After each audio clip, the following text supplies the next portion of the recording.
안녕하세요. 루창원 세무사입니다. 예, 반갑습니다.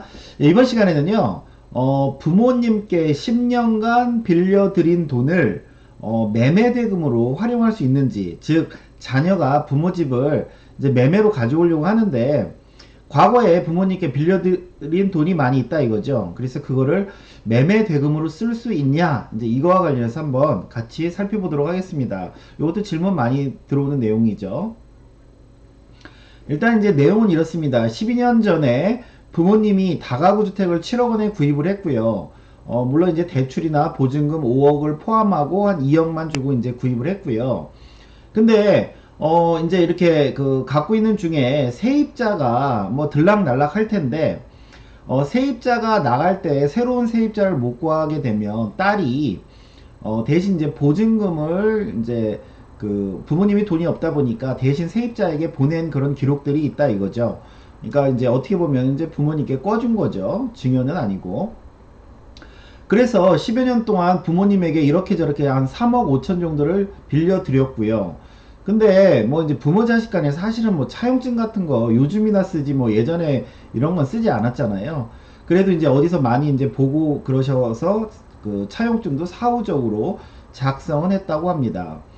그리고 이제 와서 부모님 명의 주택을 딸 이름으로 가져오려고 하는데 부동산에 물어보니까 한 뭐 5억 5천 정도 된대요. 이제 좀 그 많이 떨어졌다고 합니다.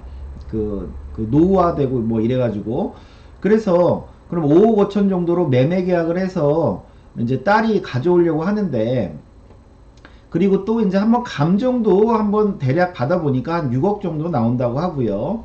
그리고 현재 세입자도 거의 나가고 대출도 없는 상태라고 합니다. 이럴 때 이제 질문이 이거죠.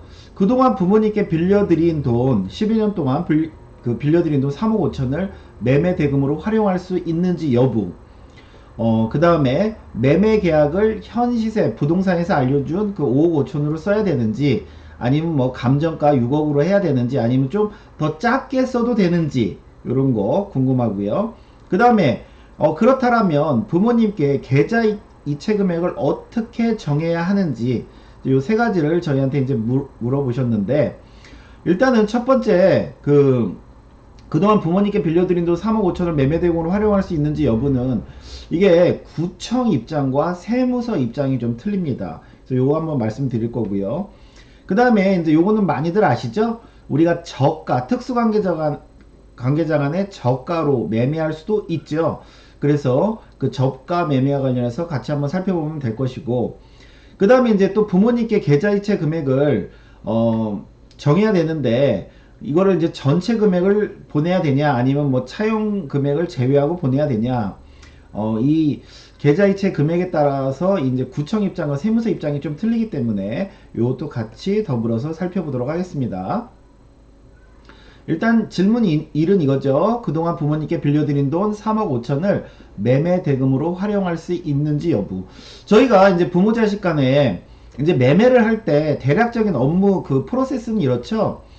일단은 이제 그 구청이나 시청에서 취득 원인, 즉 매매냐 증여냐에 따라서 취득세 이제 고지서를 발부받아서 그걸 납부하고 그 영수증을 이제 그 법원 그 등기 신청 서류에 첨부해서 매매 또는 증여로 이제 그 법무사 통해서 접수하면은 그렇게 이제 등기가 나는 것이고요. 매매를 했다라고 하면 그 다음에 이제 매도자인 부모님은 세무서에 이제 양도세 신고를 하시면 되는데 이제 중요한 거 이 3억 5천을 매매 대금으로 활용할 수 있는지 여부, 즉 계약서는 이제 매매로 썼는데 이제 중요한 거는요. 이 구청이나 시청에서는 이 기존에 작성한 차용증은 이 매매대금으로 인정을 안 합니다. 글쎄요, 이거는 이제 그 등기 절차가 엄격한 이제 형식주의를 취하고 있어서 그런지는 모르겠으나 매매대금으로 인정은 안 합니다. 뭐 통장 기록이 있다고 해도 인정을 안 해요. 그러면 결론적으로 내가 아니 나는 3억 5천은 이제 이거 매매대금으로 쓰고 싶은데 이 구청이나 시청에서 이걸 인정을 만약에 안 한다라고 하면요. 그러면 결론은 증여로 취등록세 그 고지서를 발부받게 되고 결론은 등기를 증여로 날 수밖에 없습니다. 등기가. 그래서 구청 입장에서는 이렇고요. 그 다음에 이제 저희 세무사 입장에서는 당연히 이제 그 특수관계자 간의 매매로 거래했을 때는 매매 대금 증빙이 당연히 필요하고요. 기존에 작성된 차용증은 매매 대금으로 인정은 가능합니다. 근데 무조건 가능한 건 아니고 그 차용 금액에 대한 당연히 금융 기록이 있어야 될 것이고, 그 다음에 이게 사실상 차용이냐 아니면 증여냐, 이제 이런 것들을 또 그 담당자들이 또 조사를 하겠죠. 그래서 그 구청과 다르게 구청은 무조건 인정을 안 하지만 저희 세무서는 인정은 가능하지만 그거에 대해서 금융기록과 사실상 차용인지 여부도 조사한다. 구청에서는 이게 이제 금융기록을 그 제시해도 인정을 안 하는 입장이고요. 그 다음에 질문 2. 매매계약을 그러면 아까 이제 부동산에서 알려준 시세는 큰 의미는 없고요. 감정가 6억을 써야 하는지 아니면 6억보다 작게 써도 되는지, 저희 이제 예전에 이런 내용 많이 배웠죠.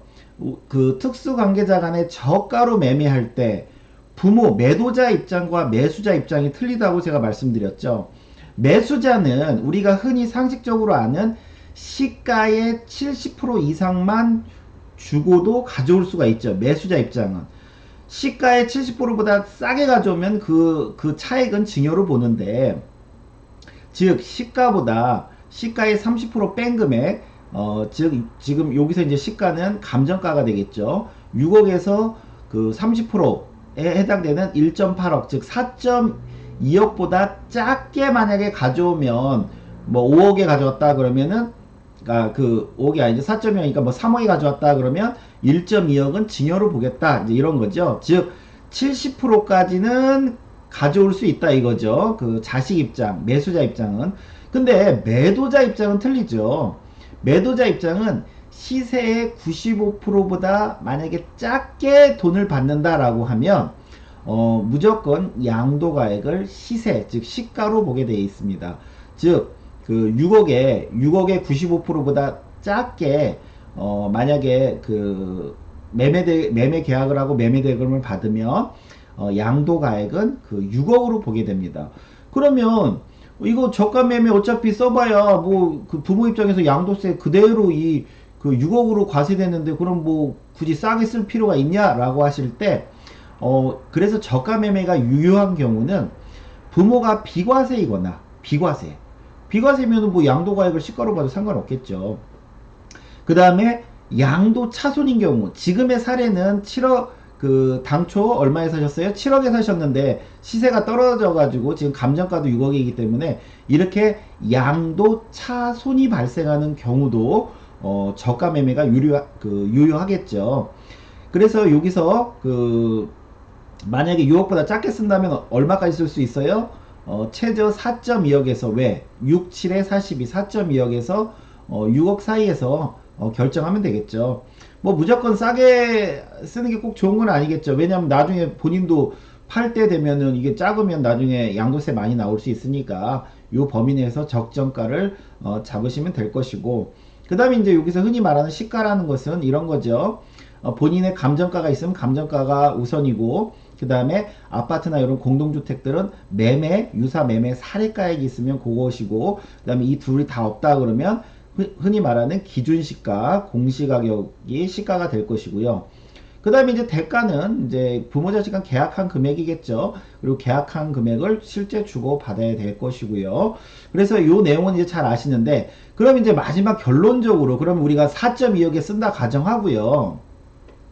그러면 이제 부모님께 계좌이체 금액을 어떻게 정해야 되느냐, 이제 이렇게 할 때, 아까 이제 대전제는 구청에서는 차용 금액을 인정을 안 한다고 했습니다.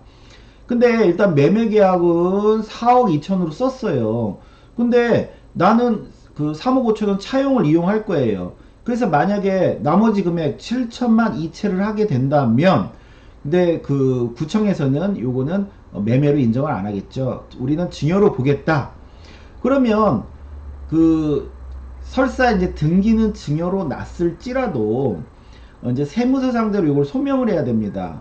어떻게 소명해요? 등기 원인은 증여이나 실제는 우리가 이거 매매다. 그 매매인데 예전에 3억 5천은 그 차용이고 7천은 실제 돈을 주고 받았다. 그래서 이 10년간 차용이랑 이 7천 이 송금한 내용 이런 걸 바탕으로 소명을 해야 됩니다. 근데 소명을 해야 되는데 사실상 그렇게 쉽지는 않아요. 왜냐면은 일단은 그 세무서에서 담당자는 증여로 해서 증여세 이제 그 신고가 들어올 줄 알았는데 양도세 신고가 들어오고 그거에 따라서는 사실은 이건 뭐 차용이었다 해서 또 옛날 차용 근거 넣고 막 이러기 때문에 담당자들이 이걸 뭐 인정을 안 한다라기보다 그 소명하기가 쉽지는 않습니다. 근데 뭐 불가능하지는 않아요. 근데 뭐 좀 어렵다. 그러면 이 7천을 만약에 그러면 보내지 않고 그러면은 우리가 지금 계약은 4억 2천을 했으니까 내가 그 딸이죠. 딸이 있는 돈 없는 돈 다 보태서 다 빌려서 어디서 뭐 융통을 하든 뭐 하든 좋다. 그럼 내가 4억 2천을 부모님께 일단 보내겠다.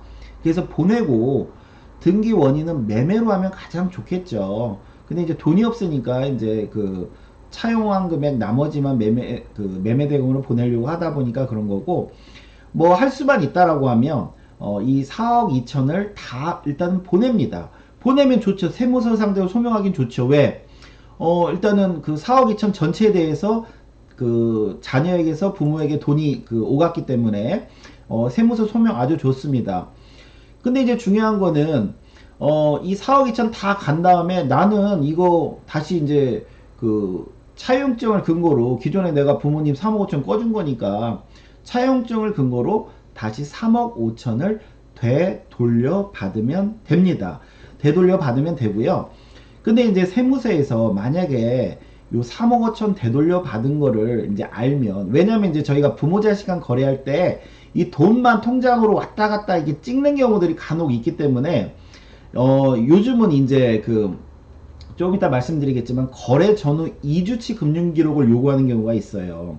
그러니까 돈을 찍고 다시 되돌려 받았는지 이런 것들을 다 확인하기 위해서 그래서 형식상 4억 2천만 통장 거래하고 다시 돌려받는 경우가 많기 때문에 이 3억 5천 돌려받은 거에 대해서 나중에 세무서에서 혹시라도 파악이 돼서 너 왜 이거 3억 5천 다시 되돌려 받았냐 니도 이거 가짜로 그냥 돈만 찍은 거 아니냐 라고 할 때 아니다 우리 과거에 차용한 게 있었기 때문에 그 차용한 걸 바탕으로 돌려받은 거다 라고 나중에 또 세무서에 상대로 또 소명할 일이 있기 때문에 역시나 그 차용 근거는 잘 준비를 해 놓으셔야 되겠죠.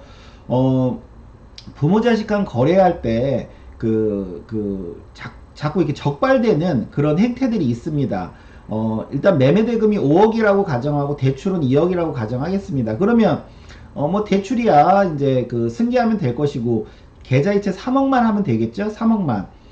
그러면 이제 자녀가 매수자기 때문에 돈을 부모에게 3억을 줘야 되는데 자녀가 돈이 없단 말이죠. 돈이 없어요. 그래서 미리 부모가 우회적으로 뭐 친척 계좌를 통해서라든가 아니면 우회적으로 현금을 통해서라든가 그 3억을 주고 요걸로 그 계좌이체하는 식으로 하는 형태가 하나가 있고요. 또 이제 이런 경우가 있죠. 자녀가 이제 이번엔 돈이 있어요. 돈이 있긴 있는데 부모에게 돈을 보내고 자녀는 또 다른 뭔가를 사기 위해서 부모님한테 다시 우회적으로 되돌려받는 경우가 있단 말이죠. 그래서 요즘은 세무서에서 부모 자식 간 매매할 때 통장 근거 돈 오간 요 근거만 딱 보는 게 아니라 계약일 2주 전 아니면 잔금 치르고 2주 후 혹시라도 이 매매 대금이 다시 되돌려가는지 이런 것들을 또 확인하는 경우들이 있습니다. 그래서 만약에 저희가 이제 굳이 그 있는 돈 없는 돈 모아서 4억 2천으로 만약에 매매 계약을 했다라고 하고 그 다음에 나중에 3억 5천 돌려받을 때는 이 돌려받는 근거도 좀 중요합니다. 중요하다는 거.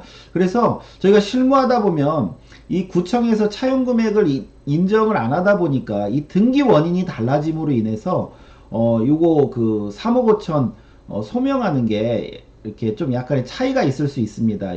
그러니까 증여로 등기내고 매매로 등기냄에 따라서 그래서 요거는 좀 조심하셔야 될 걸로 보입니다. 예, 오늘 수업은 여기까지 하겠습니다. 감사합니다.